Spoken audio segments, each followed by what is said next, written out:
The Fabulous 413 podcast is funded by the UMass 5 College Credit Union, offering Co-op Advantage checking with cash back on all purchases, plus secure debit card controls, all from the UMass 5 mobile banking app. Insured by NCUA, umass5.coop. Welcome to the Fabulous 413. I'm Khalees Smith. And I'm Monty Belmonte.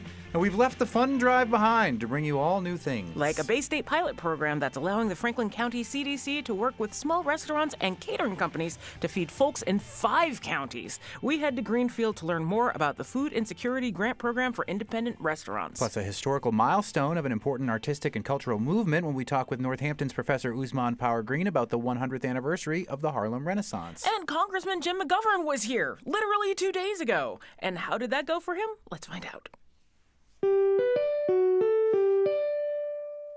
I'm back. Well, I can do this right. You can keep talking to whoever that is. It's fine. Hey, how are you? Good. How are you? I'm good. Who is that? Speaker Pelosi? Yeah, I told him I got to put you on hold. I got to talk to Monty. Time for our weekly check-in with U.S. Congressman from the 2nd Congressional District of Massachusetts, Worcester's own Congressman Jim McGovern, in a segment we call McGoverning with McGovern. You had 2 Franklin County appearances since we last chatted on the radio, Congressman. One at the Mud Season Music Festival at the Shea, where, shameless plug, tonight NEPM's Valley Voices Story Slam is happening. But then, Tuesday night, 700 people with an overflow crowd of another about 200 in Greenfield, greeted there by a standing ovation, which is not something that congresspeople or politicians in general, I think, are often honored with. My sources on the inside said that you were not sugarcoating the situation we are in, calling it a break the glass moment. What are some of the more interesting perspectives and questions you got on Tuesday night in Greenfield? Well, look, I mean, people are deeply concerned, and people are very worried about the direction the country is going in, and they're frustrated that Democrats are not rising to the occasion. There were people who expressed concern over Chuck Schumer's cave on the continuing resolution. There are people who are, wondering what we're going to do if Trump ignores court rulings. Some people suggested a shakeup in leadership. We had a lot of young people who asked questions as well, and and I asked them to we're going to have a follow-up meeting with some of them to talk about ways that people like me can better communicate with younger people. I want to make sure that they're connected in all these discussions, that we're listening to them, and that we're actually doing things that actually mean something in their lives. A lot of emotion, frustration, some anger. I had a Trump supporter who says that our rhetoric is too harsh, and I reminded him of Trump's rhetoric, but he seemed to not think that was a big deal. But it was good. I mean, look, I think people feel like they're not being listened to. And I think these town halls give people an opportunity to express their views, and it gives me an opportunity to listen. And the stuff that I learned, I take back and I talk about it to the Democratic caucus, and hopefully some of the things that were suggested we'll see become a reality. When I saw you on Saturday, it was right after Chuck Schumer and the Senate Democrats voted for the continuing resolution that House Democrats were opposed to. Your colleague in the Massachusetts delegation in the Senate, Elizabeth Warren, told attendees at a Lowell town hall that she was at on Tuesday night that they did not agree and that she thinks Chuck Schumer is wrong. The House Minority Leader, Hakeem Jeffries, defended Chuck Schumer despite how the House Democrats voted on it. Do you defend Chuck Schumer? Do you think there should be a change in leadership? So look, I have nothing to do with the Senate leadership, but no, I'm not going to defend Chuck Schumer. I mean, I agree with what Nancy Pelosi said. When you give them something, you ought to get something in return. I mean, we kind of threw away the leverage that we had. Schumer should have demanded an end to these mass firings, should have gotten the commitment that the president's going to respect the Constitution, that in fact he's going to not eliminate agencies without getting congressional approval, that he will spend the money that Congress has appropriated, because that is the way the system works, that he will respect the rule of law and court decisions. But we got nothing. Where I come from, when you negotiate like that, you're a cheap date. I mean, and I think that, again, it's frustrating because there's so much at stake. And a lot of people in Greenfield understand, and I wish more of my colleagues would understand this, we are already at a moment where people should be concerned. We are already at a moment where the limits of the Constitution, are being tested. So to sit back and to go along, to get along, I think is not the way we should proceed. Speaking with U.S. Congressman Jim McGovern, UMass and UMass Amherst in particular has been in the news for a couple of different reasons. One is that UMass is diverting money to a new fund that will cover federal funding losses. There's a story in the Daily Hampshire Gazette from 2 days ago about this fund. Meanwhile, there is a civil rights lawsuit that the U.S. Department of Education's Office for Civil Rights is claiming that there was some anti-Semitic discrimination and harassment at UMass. The federal investigation appears to have been set in motion in a complaint filed a year ago in February of 2024 over these anti-Semitic incidents. What are you hearing about either this diversion fund at UMass or this civil rights lawsuit with UMass? To be honest with you, I don't know much about either. I mean, I did a forum yesterday at Worcester Polytechnic Institute with students from all over the district to talk about the impact of the potential cuts, not only on student financial assistance and student aid, but on monies to universities. We have to fight some of these cuts. I think it has to be taken seriously. I don't know all the details, so I can't tell you anything, but clearly it's a serious accusation. You did mention the roundtable discussion you had with students, and I think some administrators as well, including the UMass Chan Center, which is a medical research university. Right. And we have been hearing about lots of cuts from medical research universities. I've heard tell, and I can never really separate fact from fiction sometimes, about including UMass and Chan saying to their postdocs, we can't afford to have you come and do this kind of research. Is that the same sort of things you're hearing directly from the people involved here, or what kind of things were you hearing from these folks involved with universities? We're hearing that, and just really shocked that anybody in the government would think it's a good idea to cut funding for medical research. If the whole point of what Elon Musk and Doge is doing is to try to save money, well, the best way you can save money is find a cure to cancer, find a cure to diabetes, let's find a cure to Alzheimer's. You do that by having the government invest in medical research that is done at facilities like UMass Medical School, that is done at universities and colleges all around the country. The idea that somehow that's not a good use of taxpayer dollars is insane. Part of the problem with Trump and Musk is they think government is a corporation. It isn't. The point of government is not to make profits. I mean, the point of government is to help people, make sure people don't fall through the cracks, is to invest in scientific research, medical research, so that we can not only find cures to diseases and find ways to solve all kinds of problems, but we remain a leader economically in the world. We remain a leader in terms of science and research. And now they're trying to challenge some of these court orders, but if you freeze things and the research stops, you just can't start it up again. And then you lose personnel who are like, I'm not going to waste my time here. Maybe I'll go to another country where they'll invest in the research I'm doing. This is very serious stuff. And again, a lot of the concerns that were echoed at that roundtable yesterday reinforce that. Speaking with U.S. Congressman Jim McGovern, another big story this week is that President Trump invoked an 18th century law to speed deportations of accused gang members to El Salvador. Shortly thereafter, there was a stall on that deportation by a judge. The plane went off anyway. They did not listen to that stall, and it went off to El Salvador. Meanwhile, Chief Justice Roberts said after Trump called for the impeachment of this judge that this is not the way things should be done. So the question is, because the Trump administration has denied this stay from the judge and then called on the impeachment, but the Chief Justice said this shouldn't be happening this way, are we officially in a constitutional crisis yet? Is this the Rubicon that has been crossed? Or because the Chief Justice is in some ways pushing back on what Trump is doing, have we not crossed the Rubicon yet? And the judge has given the administration some more time to submit its argument. But I believe, if they haven't crossed the Rubicon, they are right at the Rubicon. And I think for the Trump administration, they're happy in some respects to make this the test case because it's about deporting Venezuelan gang members. And they believe that they can kind of demagogue this issue in a way that will be to their advantage. Here's the deal. We don't even know whether all the people that were deported are violent gang members.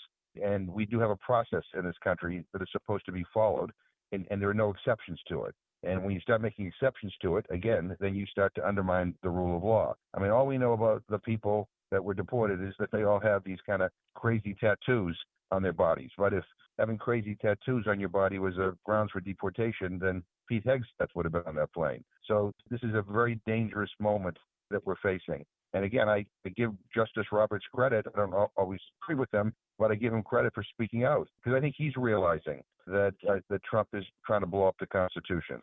And one of the ways he is becoming aware of that is by his constant attacks on the courts, on his insistence that people who don't agree with him should be impeached. And this act that Trump has invoked, by the way, is, to the best of my knowledge, has only been enacted during wartime. I don't think we're at war with Venezuela. And by the way, President Bukele in El Salvador is a thug and a dictator. He has the largest number of people, of his own people, incarcerated of any other country in the region. I mean, this is a guy who is imprisoning not only criminals, but people who disagree with him. There's almost no free press in El Salvador right now. That's our ally in all of this, and that too is disturbing. Speaking with U.S. Congressman Jim McGovern, Demilitarize Western Mass is an organization that has at times protested you and the Congress and the Congress's lack of involvement, perhaps, in what's going on specifically in the Holy Land in Israel and Gaza. There were members of Demilitarize Western Mass who were arrested yesterday at L3 Harris in Northampton, which some people know about, but is building parts for the military-industrial complex, arming nuclear missiles and creating surveillance equipment right in Northampton, which fashions itself as a very progressive and peace-loving city in a very progressive and peace-loving area. Our friend Pocky Wieland was one of the folks arrested after occupying the lobby there. What strikes me about this, and even some of the photos I've seen from some of the town halls, is that most of the people that are getting very much involved are older, if not outright old. Are you hearing from young people in the same way that you're hearing from older people that maybe have lived through an era, the civil rights era, where they have been more attuned to how to protest and stand up? Or is it really just these town halls are dominated by mostly boomers? Yeah, no, at the town hall we had in Greenfield, we had a good number of people who were young, college students and high school students. And I think one of the challenges for people like me and one of the challenges for Democrats in general is we need to go where young people are. And one of the things I asked some of the young people who were at the town hall in Greenfield was, can we meet, get a group together and kind of have a debriefing on things like not only what you care about, but, what is the best way to communicate with young people? I mean, what are the platforms that you're on? What do you listen to? What do you watch? What do you read? Because I do think things are changing and not everybody gets their information from the same places, but it's important that we be present and it's important that we bring young people into these conversations. Because, like I did yesterday at this roundtable with students at WPI, some of the cuts that might happen are going to directly impact many of them. And all the students that were there yesterday needed financial aid. Some of them needed Pell Grants. Some of them needed work study. Some of them are helping with research projects that are funded by the federal government. So, they have a stake in this, and we need their voices, and we can't wait for them to reach out to us all the time. We have to be more willing to reach out to them. And so that's what I'm going to try to do. And, the group of students that were there the other day, we're going to meet again, and same with the students I met with yesterday. And I'm on my way to Holden, Wachusett Regional High School in Holden to speak to a group of high schoolers on what's happening in this country. They have apparently a ton of questions, and so I'm looking forward to that interaction. Listener question from perhaps somebody that was in the overflow portion of the Tuesday night event in Greenfield. Paul from Greenfield has a multifaceted question that I think you can answer without going point by point, saying when he speaks to independents in Greenfield who voted for Trump, they say that Democrats also take big money from millionaires and corporations and don't really buck the rich and help the workers. Paul says that they agree and that maybe you do too, but when will you and others push the whole Democratic Party to say, we will not accept campaign contributions over $100. We'll have a graduated tax income like under Truman and Eisenhower, where the multimillionaires and billionaires are taxed at a rate of, as Paul says, at least 80% with no possible loopholes. We will have universal health care as demonstrated more effective and cheaper than ours in virtually every other country. He believes that this is the only way to truly make the Democratic Party the party of the people. Until then, the Democrats are part of the problem, not the solution. What's your take on Paul's assessment of the Democratic Party? Well, Paul raises a lot of good points. And I talked about some of these issues in the town meeting the other day. Look, we need campaign finance reform in this country. I think the one thing I would push back on Paul on is the fact that if we did what he just said we did, what we should do is only take $100 contributions or less, and we were the only ones who did it. We would kind of unilaterally disarm. And I hate to say it, but money plays too big of a role in politics. There's a reason why Trump is friends with Elon Musk and is grateful for the $300 million that he receives from Elon Musk. It's because it helped him. Campaigns are expensive, but something the Democrats can do is something that I've done, which is, when I became chairman of the Rules Committee, I said, I'm not taking any more corporate PAC money because the corporate influence on all of our on policies that affect everyday people is just so obvious. I mean, on healthcare. I mean, we should be talking about Medicare for all or universal health care, and we're still kind of stuck in this for-profit model. We couldn't even get a public option in the Affordable Care Act because of corporate pushback. And I think this is another point I made, which is that if we're going to be truly candid with ourselves here, the Democrats can't have it both ways. I mean, we do care about middle-class families, people who are struggling in poverty, and we say the right things. But then when it comes time for action, I think whether consciously or not consciously, we're like, but if we do that, we're going to piss off this group over here that gives millions and millions of dollars to our candidates. And I think to avoid that, we got to draw some lines in the sand. Look, I think corporate money has been so destructive in our political system. And I've been trying, but without much luck. Campaign finance reform needs to be a central issue in the next campaign. As to whether it is whether or not people raise the issue. I think I raised it in this forum. It wasn't asked of me, but I raised it. I raised it at all the forums. I also raised the issue about nuclear arms control, about trying to move toward the abolition of nuclear weapons on this planet. Again, if we ever used a nuclear weapon, I mean, that's the end of it. And yet we don't even talk about this stuff. So Paul is right. And I think if we could figure out a way to get corporate money out of our political system, then the discussions would turn more to the things that he thinks we should be doing. Well, maybe in a future episode, we'll talk about the whole dark MAGA conspiracy theory that this is a tech billionaire kleptocracy that is actually happening right now. And that is why Elon Musk is so ensconced. But we'll save that for another episode, Congressman McGovern. Congressman McGovern joins us every Thursday. If you've got a question for the congressman, you can send it our way, thefab413@nepm.org, and I'll ask it on your behalf. Thanks as always, Congressman. All the best. Thanks.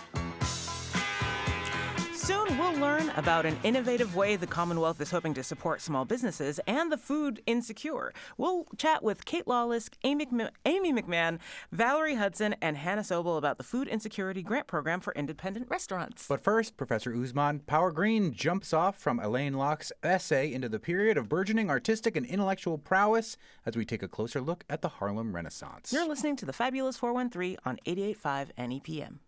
The Fabulous 413 podcast is funded by Window World of Western Mass, a local family business with experienced craftsmen offering skylights, siding, gutters, and doors. WindowWorldofWesternMA.com.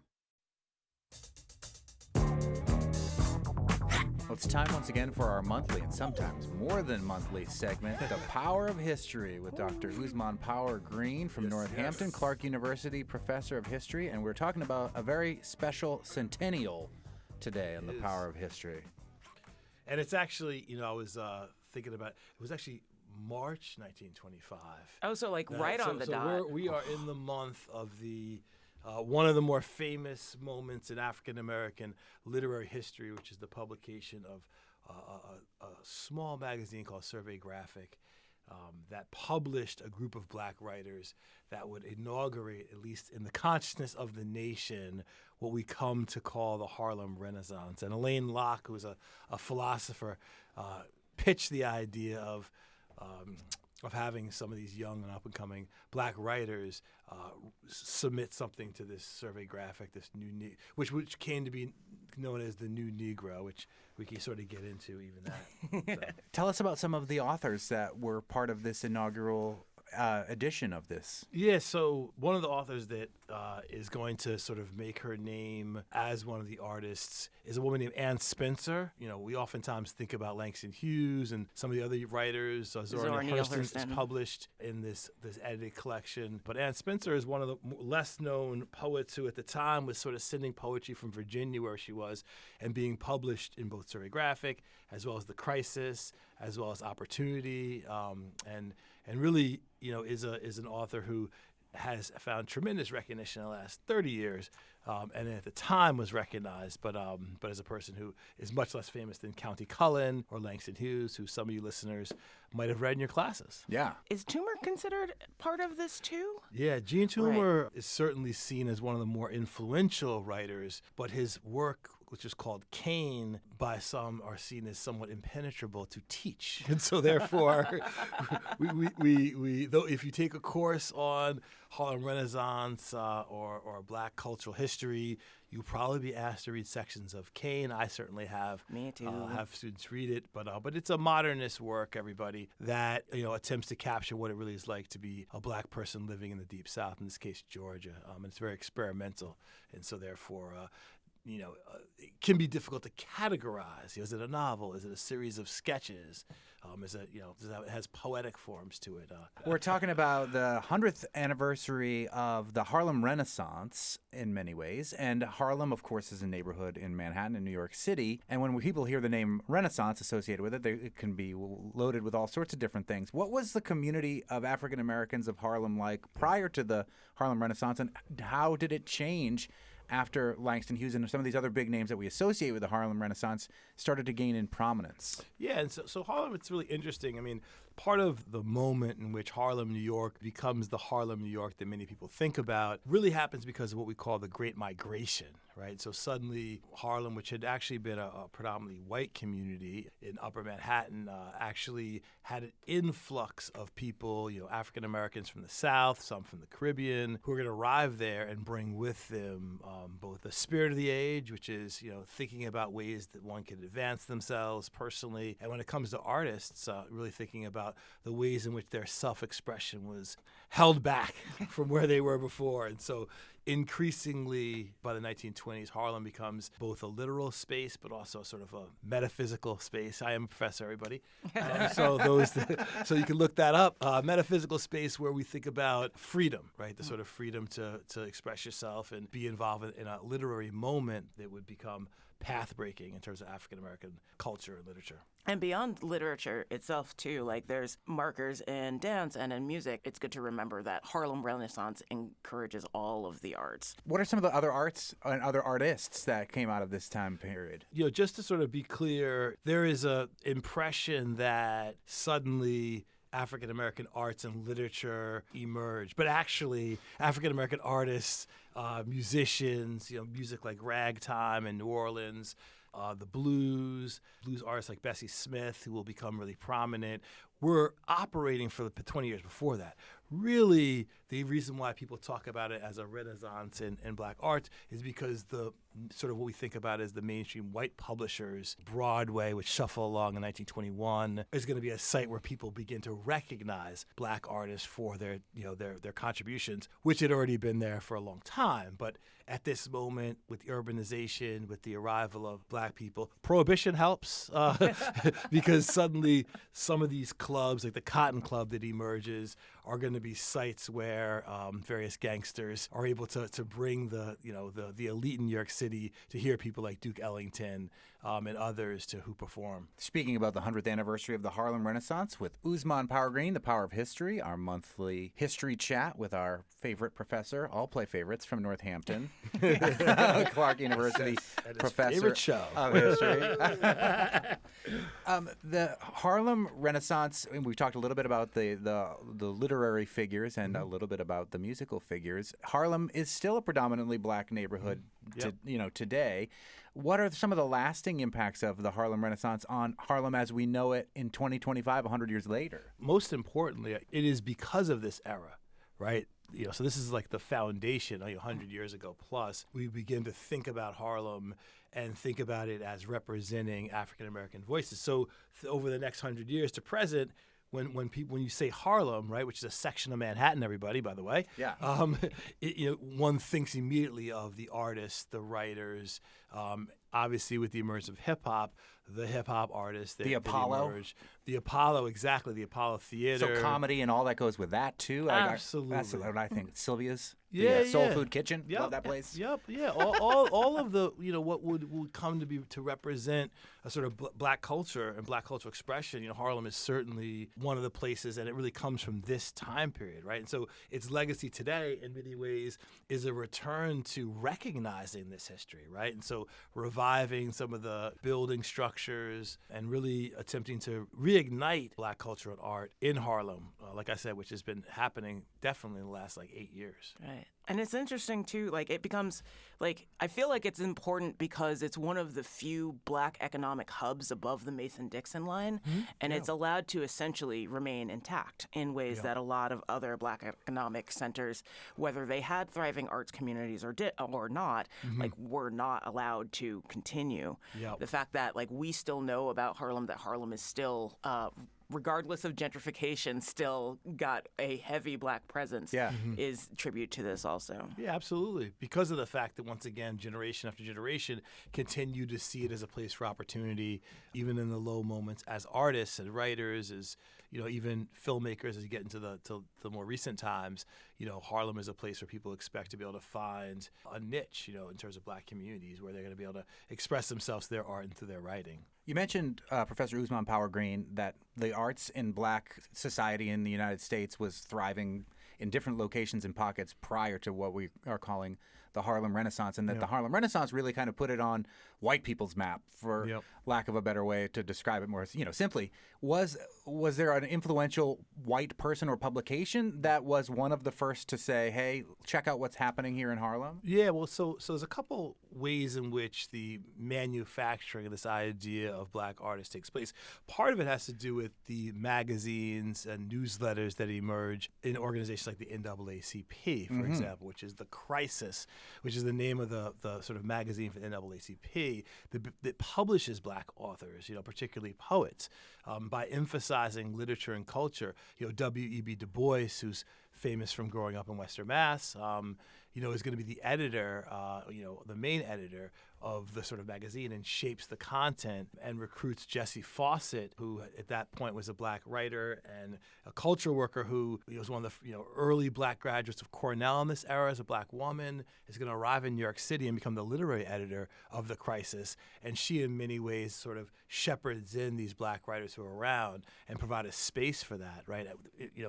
Since mainstream literary establishment is not going to be publishing that many black writers. So The Crisis is certainly a space. And then Opportunity Magazine, which is a magazine that was published by the National Urban League, and is also going to be an important place for black writers to publish. And finally, we can't neglect the Negro World, it was called, which by Marcus Garvey and the Universal Negro Improvement Association, and they're also going to publish poets in their journal too. So that's three prominent journals that playwrights and poets and short, fiction writers are able to have their work published, and where the editors at, Alfred Knopf, for example, are going to say, hey, look, these talented writers, we need to make sure we publish their work in sort of mainstream literary world in New York City. Is it sensationalized in the same way that slave narratives were, or like Freeman narratives were in just before Civil War times and just after, in the early days of Reconstruction? Is it exoticized in the same way when these talents are brought over into other markets? Yeah, I mean, this is a major issue that black intellectuals debate, this question over what exactly is the role of black artists, right? Is it to move people to anger and action? Is it propaganda, or should it actually capture the brilliance of black life in subtle ways that maybe wouldn't necessarily, get people to be inspired to fight against racial injustice? And so in many ways, slave narratives, you think about it, the most famous being Frederick Douglass's narrative in the 19th century, sets a foundation for black literary history, in the sense that those that don't understand the black experience will come to understand what it means to be enslaved through Frederick Douglass's narrative, right? And so the earlier versions of African American literature, published as slave narratives, we call them, is also going to raise the question you brought up, which is this exploiting black pain for the sake of this broader quest for equality. And these are some of the main themes and topics and debates that happened during the 1920s as well, as there's a resurgence of interest among white patrons, by and large, of Black cultural forms. I think that's like kind of at the core of like Enter the New Negro in general, where it seems like it's trying to find a balance between the philosophy of Du Bois and the philosophy of Garvey. Do we stay and try to make this society better with us in it, or do we just pack up and leave and try to figure out where we came from and build something there? Yeah, that tension, I mean, again, another way to think about some of these tensions are captured in literature such as County Cullen's Heritage poem, which is a very long poem and hard poem to teach for that reason. With our attention, it's worth it. If you can make it through Eliot, you can make it through Cullen. Exactly. T.S. Eliot, The Wasteland. Yeah. Well, I mean, look, some of us likes to use because of the short form, right? As opposed to Scottsboro Limited. It's all in the conversation. But my point is for everyone listening is that this question of racial identity for African Americans in this time really sets a foundation. What does it really mean to be authentically anything, right? Authentically Black, et cetera. This raised these questions, and then for the next 100 years to present, we continue to answer that. Should we work from within and really capture our own unique voice? Will progress come when African Americans continue to be the first to do this or that? I know that question with country music came up more recently, and is that how progress should happen? And again, those listening can debate these things, but this debate was certainly a major part of this Harlem Renaissance era. Do you feel like there is specific importance for it happening in New York as opposed to another metro hub above the Mason-Dixon line? Like, it could have happened, it sort of did happen in Chicago too, Absolutely. just in a different way. It kind of happens in Boston a little bit, but the fact that it's New York gives it this interesting sheen. And hit that up a little bit. Yeah, well, you raise a really important point about the role of Harlem, relative to other cities in the North, such as Boston and New York. I mean, Boston is the site for literary and intellectual life in the 19th century, right? And New York is a place of money making and running around, right? Some of this shift will happen with the sort of modern publishing industry, which will really, by and large, in terms of novels and things, will happen in New York, whereas intellectual life and scholarly life, Boston continues to maintain that reputation. In that sense, it's significant. But I have a theory about this that I need to work on publication. But that is there is a limitation to calling it the Harlem Renaissance, right? And part of the limitation is the fact that it overemphasizes New York in this time period when Chicago is an equal of New York for producing Black writers like Richard Wright. It's a site for the Garvey movement and a major important hub for that. Gwendolyn Brooks is one of the most important African American literary figures of the 20th century, and she's in Chicago, not New York. And so, and what I believe happened was that in the 1970s, everybody, when there began to be an uncomfortableness with the term Negro, there's a shift to calling it the Harlem Renaissance. Whereas in the 1920s, they actually called it the New Negro Renaissance, right? But that's my theory. Scholars out there listening could email me and we could debate it, maybe get a conference panel going. But I really do think it's born, the Harlem Renaissance, that really focus on geography is really born of an uncomfortableness with the term Negro, which used to be, everybody who's listening, the appropriate / politically correct, as we probably call it nowadays, way of describing Black Americans. So I really think it's born of our collective memory, because at the time it was called the New Negro Movement, and people understood it as the New Negro Renaissance as opposed to the Harlem Renaissance in that era. You know what? I'm going to keep calling it the Harlem Renaissance. Exactly. Yeah, You guys can call it whatever you want. Yeah, and that's what it led to was a whole school of scholars. Shout out to Stephen Tracy at UMass Amherst, one of my professors, who actually writes about the Chicago Renaissance. Right, who has an excellent book on Chicago Renaissance, which, for those who are listening and feel like this dichotomy makes sense, we think about it more as the 1930s, 1940s, into the early 50s, when you really see, as I said, the emergence of two of the pioneering and most influential Black writers, Richard Wright and certainly Gwendolyn Brooks, who are in Chicago and who are publishing. Looking at the 100th anniversary, March 1925 to March 2025 of the Harlem Renaissance, with our regular monthly segment with Professor Ousmane Power Green from Northampton Clark University, Professor of History, The Power of History. Thanks as always. Yeah, no, thanks for letting me share. Now that we know how people 100 years ago were feeding their minds and culture, time to hear how Massachusetts is trying to feed our neighbors in need and help out small food businesses at the same time. Kate Lawless and Hannah Sobel of the Franklin County CDC, Amy McMahon of Mesa Verde, and Valerie Hudson of Franklin County Community Meals Program join us to explain more about it next. You're listening to the Fabulous 413 on 88.5 NEPM. The Fabulous 413 podcast is funded by Northeast Solar, offering solar options, energy security, and solutions for the local community. Learn more at northeast-solar.com. The Fabulous 413 podcast is funded by UMass Amherst School of Public Policy. Admissions now open for graduate programs in 2025. Learn how to become a changemaker at umass.edu/SPP. We are at Mesa Verde in Greenfield, where we've been before tasting with our friend Mesa Amy McMahon, the proprietor here, who is one of the most knowledgeable wine snobs in the area, and now is going to be doing something very cool. Should we just divulge what you're doing here too, apart from what we're here to talk about? I'm going to be chef de cuisine at Black Joy Kitchen, the first Black-owned fine dining restaurant in Oak Bluffs on Martha's Vineyard. I've only been to Martha's Vineyard once, so now I'm going to make a plan to come there and see you there. Well, we have to have a tasting, right? I can be helpful. It's especially cool because Martha's Vineyard has one of the oldest Black communities that's been established and stayed in the country. We came and talked to you before about what Mesa Verde, this kind of Tex-Mex restaurant in Greenfield, was doing with the Haitian refugees who were living right down the street at the Days Inn off the Rotary in Greenfield, where you were setting up these pop-up kitchens. Our friend Nirvani Williams from the NEPM News Department did a story about it that turned into a national news story. It was on National Public Radio. Is that still going on? How's all that going? It's not, but that's actually how I met Chef Ting, my business partner, who founded the BIPOC Chef Collective on Martha's Vineyard. So it put me on the radar, and we're in the statewide conversation about working with Dr. Jessica Harris, who wrote High on the Hog, about how do we promote these underrepresented cuisines. And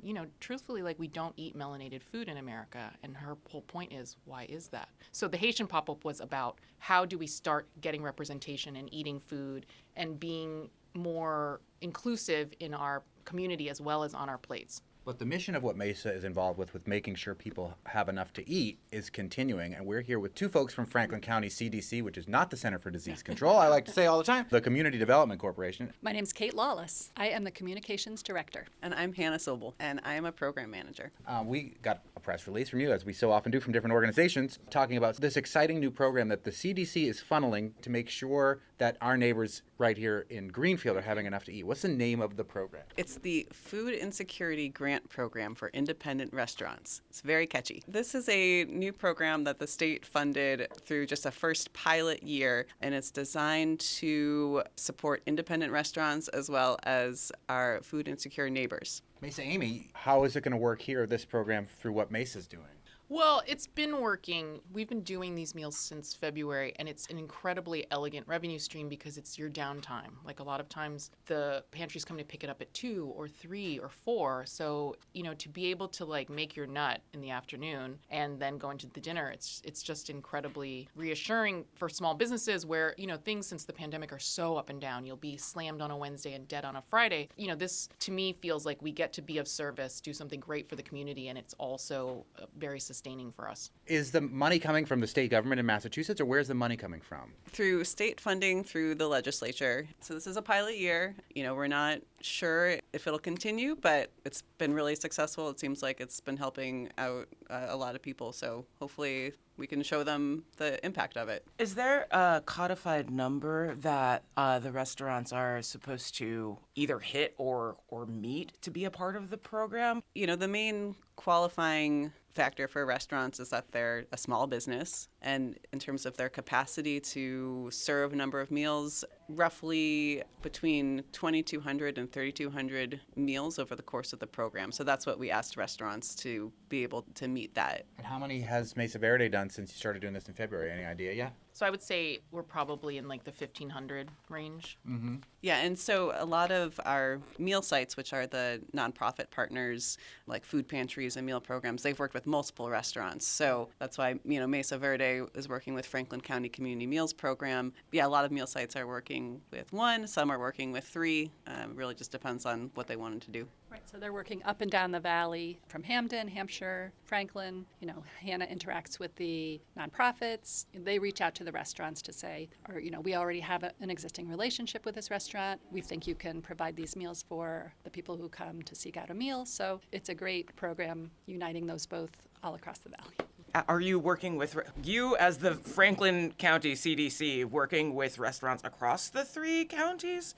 4. Oh, and Berkshire's, Berkshire's or Worcester? Which way are we going? Oh, 5. 5, actually, yeah. So how did Franklin County CDC get involved with all of those counties, as you are the Franklin County CDC? Exactly. Yeah. Such a good question, because we are the Franklin County CDC, but we serve all of Western Mass. Ah. Well, we may be changing our name soon, so that's a little sneak peek. Have you considered the fabulous 413? Oh, Dan, I think That's it's ours. Oh, yeah. Matt Abramovich will be very angry. Some of our programs are statewide, including a few that Hannah work on, but most of them are all of the 4 counties of Western Mass, and then a little bit of Worcester County, the North Quabbin. When we work on a statewide program, we tend to get Western Mass, as in basically everything west of Boston.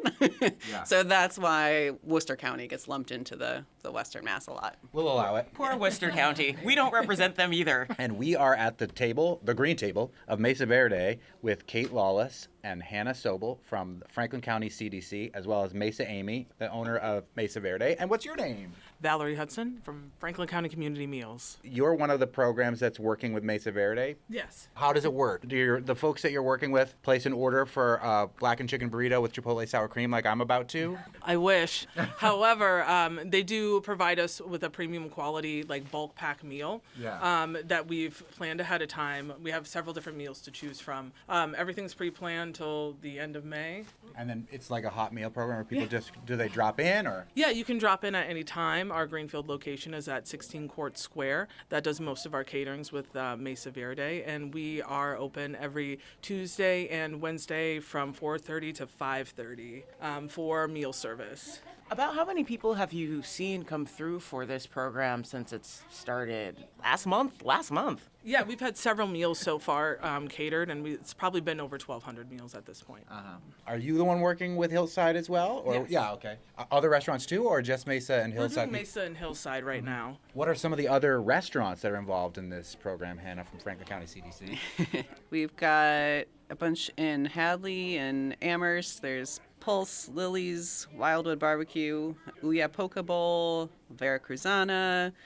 And then in Hamden County, there's the Polish American Citizens Club, Vanished Valley Brewing Company, Milano's, a couple of caterers, like Elegant Affairs, Tucker's Restaurant, and then in Worcester, we got Tembo Grill, Chair City Diner, Simple Man Saloon, and then in the Berkshires, North Adams, there's Big Daddy's Philly Steak House, BB's Hotspot, Mazzio's, and Marie's North Street Eatery. So big shout out, these restaurants have all been amazing. Are there more restaurants contacting you about trying to get in this program already? We've seen a little bit of interest, and that's, hard because this is really just the pilot program or the pilot year to run it. And also one of the things that we said is because it was a pilot, we had the meal sites nominate the restaurants first rather than put a broader call out to all restaurants to apply. That's great, because then the people that are going to be eating the food get to kind of have a say in the kind of food that they want to be eating. How does it work financially speaking? So does the state cut the Franklin County CDC a check, and the Franklin County CDC cuts Mesa Verde or any of these other police a check to make sure this happens, or what?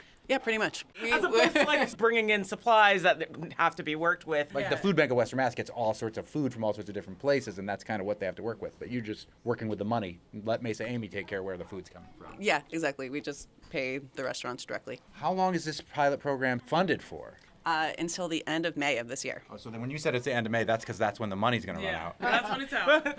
Or at least that's when they're taking a look at it and seeing whether or not it should continue, yes? Because that's how pilots work. Yeah, so the funding needs to be spent by May because we have the month of June to write our report to the state. Yeah. That's when they're making the next year's budget and that sort of thing. There's a fiscal year, I think, for the Commonwealth, kind of goes from July to July, if I remember correctly. So maybe that has something to do with it. Has there been enough interest in the grant program that if federal/state funding dries up for this, there would be efforts to try and keep it going through the Franklin County CDC? I think it's definitely a worthwhile program. We're seeing, obviously, the impact is incredible. I'm not sure we have the internal funds to float that. I think it's a $450,000 grant. So that's a lot of money. And that's across the whole state, right? Is that No, because it's 900. It's 900,000 across the whole state. So we get half of it. Yeah. That's good. Yeah. Because we're west of Boston. Right. Yeah, well, usually they would say, we'll take 7/8 of it and give you the leftovers. Yeah. I do remember during the pandemic, Congressman McGovern talking about this kind of a plan from the federal government to be supporting restaurants to get them through it, in the hopes that other people who were food insecure would then be eating, and it would be like, I don't want to say killing two birds with one stone, but maybe killing two chickens with one cleaver. To keep it more chef-oriented. But that never happened from the federal program as far as I know. However, HIP, the Healthy Incentives Program, which we've talked about many times on the show, was a federal idea that turned into a state idea that was a pilot that was very successful, and now it's so successful they can't keep it funded. The feedback you're getting from all these restaurants, are we anticipating that this is going to be one of those wildly successful things or something that still needs a little more tweaking? As a restaurateur, Mesa, Amy, tell me about you think it's being successful from what you've seen so far? Yeah, I think it's in, like I was saying, it's just an incredibly elegant revenue stream, like when we're in our downtime. So it just is very sustaining. But also, like, I just want to say that Valerie Hudson works harder than anyone I know. And she's not, she was just humbly talking about 2 meals that you can come to in Greenfield, but you're running Northfield and Orange and Turner's. I think for us to be able to take some stuff off of her plate is really important, because I don't know. I mean, Val, is anybody else going to, why does anyone work as hard as you? Like, would you be able to find a replacement? I don't know about that, but it's definitely allowed us to divert some of our resources to expand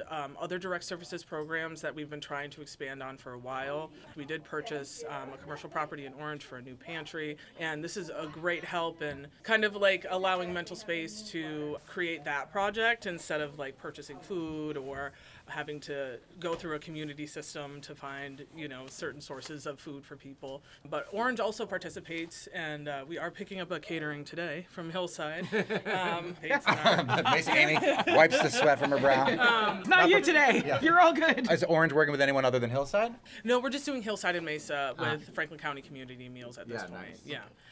But they're our biggest supporters and contacts. And they're pickupable at all of your sites, or are you getting meals at every site that Amy listed? We have 4 hot meal sites, technically emergency feeding sites, all over Franklin County. And so we're doing at least like a catering a week at Greenfield. We are only open at Northfield once a month, the 4th Thursday, so the 27th. And we are also doing Hillside there. We have an Orange meal today that's being catered, and you can pick that up at the United Methodist Church from 4:30 to 5:15. So right after the show's over. Yeah. Well, I'm going to go pick up a caterer right after the show's over, so it's going straight over there. And then Turner's as well. Turner's does Mondays from 4 o'clock to 5:30, and Mesa has been supporting them a lot as well. And it's great because she'll do delivery to that one. Yeah, and I think, we have to ask as a community, like, is it sustainable to be doing this much? The need is only going to grow, because I think we can all anticipate that federal funding is going to be less available. But you will be getting a stimulus check, so maybe you could divert that to the meals program. Right. And so, Can't wait to buy my Tesla. And so I think, we should be thinking about, like, how do we support people like Val? Like, she cannot do any more. So for this kind of funding to continue so that we can, support our local food pantries how are they supposed to do this with volunteers? Val, from Franklin County Community Meals Program, if this were not just a pilot, but were to continue in the future, is this something that you think Franklin County Community Meals Program would sign up for again? Yes. Definitely. Mesa Amy from Mesa Verde in Greenfield, as a restaurant owner who is working with this program, is this something you'd sign up for again? Absolutely. Franklin County CDC, Kate and Hannah, is this something that you would act as intermediary for again if this were to go beyond the pilot program? I'm not sure what Hannah's going to say, but I'm going to say yes, even though I think there was some administrative hurdles that she had to face. Yeah, it was a pilot year, so it just took us a while. We had some growing pains. I'm grateful for like Valerie and Amy for sticking with us as we figured out how to administer it. But I want to put in a plug for like what we do at Franklin County CDC more broadly for like how this does fit into the work that we do, because we're a community economic development organization, and so people are like, well, why are you getting involved with food insecurity work? But we actually do a lot of work involving the farm and food system, including the Mass Food Trust, which is also a program that addresses food insecurity. This program kind of fits within that neat intersection of community economic development and supporting small businesses like Mesa Verde, but also addressing issues in our food system, which is having to do with a lot of the other food work that we do. Including the Pioneer Valley Grows Investment Fund, which is a community investment program. So anyone can invest. There's a $500 minimum, but that money then gets lent out to farm and food businesses who need to, add on a barn for their washing station or any use that a farm or food business might have. And actually, some restaurants have borrowed through PB Grows. So that's just a nice way to connect the dots there. Franklin County CDC was formed to support small businesses when those big employers left in the 70s. We filled that vacuum to make a more stable economy locally. And so that's still our mission, and those farm and food businesses are part of that mission. So the pilot program ends at the end of May. What do you expect June to look like? Val from Franklin County Community Meals Program. Very busy. We have cooks, people that are able to cook at each location as meal site coordinators. So they'll be back to placing their orders and cooking up a storm. We'll also have to, solicit more volunteer groups. So if you're interested in volunteering, please contact us. But yeah, it's going to be busy in June. As soon as we stop the catering, we got to get right back to cooking for everybody. Mesa Amy was offering to take stuff off your plate, but really it's better when she's putting stuff on your plate. So, ironically. Coming up, some bittersweet news from our friends at Mesa Verde. You're listening to the Fabulous 413 on 88.5 NEPM.